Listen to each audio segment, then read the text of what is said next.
ఇన్ని సంవత్సరాలైనా ఆయన ఓపిక నన్ను ఆశ్చర్యపరుస్తుంది.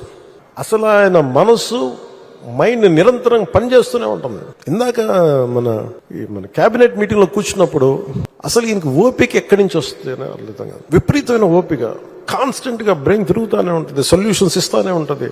అనుభవజ్ఞులైన అధికారులకు కూడా ఆయన దిశానిర్దేశం చేయగలరు. ఈ పాయింట్లు తప్పుంది, మీరు ఇలా చేయండి, ఇలా ఆలోచించండి.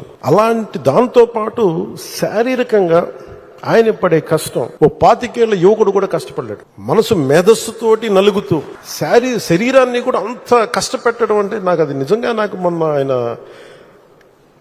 మన వరదలు వచ్చినప్పుడు అసలు ఆయన పడ్డ కష్టం కొంతమంది అనుకోవచ్చు ఆయన దిగాల్సింది ఏముంది అని. ఆయన నడిచి చూపిస్తున్నారు.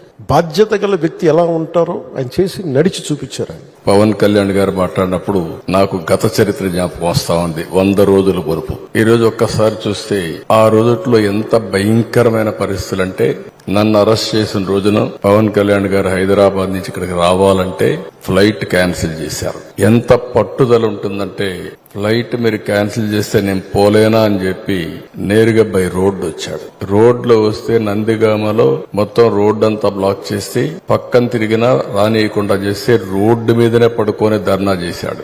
మామూలుగా సినిమా వాళ్ళు ఇవన్నీ చేయరు. సినిమా వాళ్ళు ఏదైనా చేస్తే షూటింగ్లు చేస్తారు తప్ప నిజ జీవితంలో చేయరు. అలాంటి నిజ జీవితంలో పోరాట యోధుడిగా నిలబడ్డటువంటి మిత్రుడు పవన్ కళ్యాణ్ గారు. నేను ఈ రోజు కూడా చూస్తున్నాను, రాజకీయాల్లో ఒక ఆశయం కోసం వచ్చాడు. 2014 నాకు బాగా జ్ఞాపకం.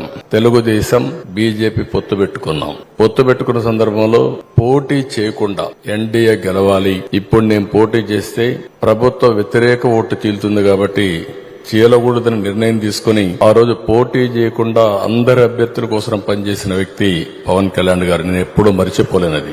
నేను జైల్లో ఉన్నాను, జైలుకు వచ్చాడు. వచ్చినప్పుడు మాట్లాడాడు, చూశారు, అన్ని ఆలోచించిన తర్వాత బయటెళ్లి కష్టకాలంలో ఉన్నప్పుడు ఏమాత్రం కూడా ఆలోచించకుండా జనసేన తెలుగుదేశం పార్టీ 2 పార్టీలు కలిసి పోటీ చేస్తాయని చెప్పిన వ్యక్తి పవన్ కళ్యాణ్ గారు. అప్పటికి వాస్తవంగా ఆలోచిస్తే బీజేపీతో పొత్తులో ఉన్నారు.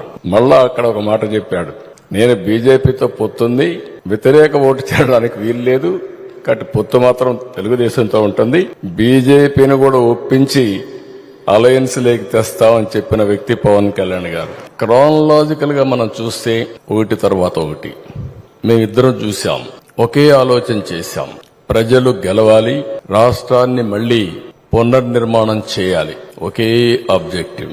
సీట్ల విషయంలో గాని మీటింగ్ల విషయంలో గాని ఎక్కడ చిన్న కమ్యూనికేషన్ గ్యాప్ లేకుండా పనిచేశాం. నేను ఈ సందర్భంగా బీజేపీ పార్టీని పురంధేశ్వరి గారు కూడా మనస్ఫూర్తిగా అభినందిస్తున్నా. ఎందుకంటే వారు కూడా ఈ అలయన్స్ రావడానికి ప్రధానంగా కృషి చేశారు. వేరే వాళ్ళు పార్టీ అధ్యక్షులుగా ఉంటే ఏమయ్యేదో నాకు తెలియదు కానీ వారు కూడా ఏ విధంగా వర్కౌట్ చేయాలో వర్కౌట్ చేశారు. కేంద్ర నాయకత్వం కూడా ఈ విషయంలో మీరు గుర్తుపెట్టుకోవాలి.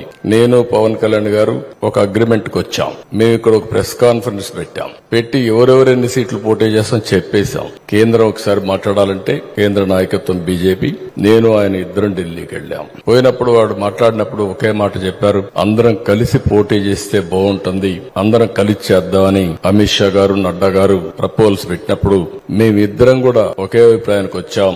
ముగ్గురు కలిస్తే ఈ రాష్ట్రానికి పూర్వ వైభవం తేవచ్చు కాబట్టి ముగ్గురం కలిసి పోటీ చేయాలని ఒక్క మాట కూడా అబ్జెక్షన్ చేయకుండా నిర్ణయం అక్కడే చెప్పామని చెప్పి కూడా నేను మీకు తెలియజేస్తున్నా.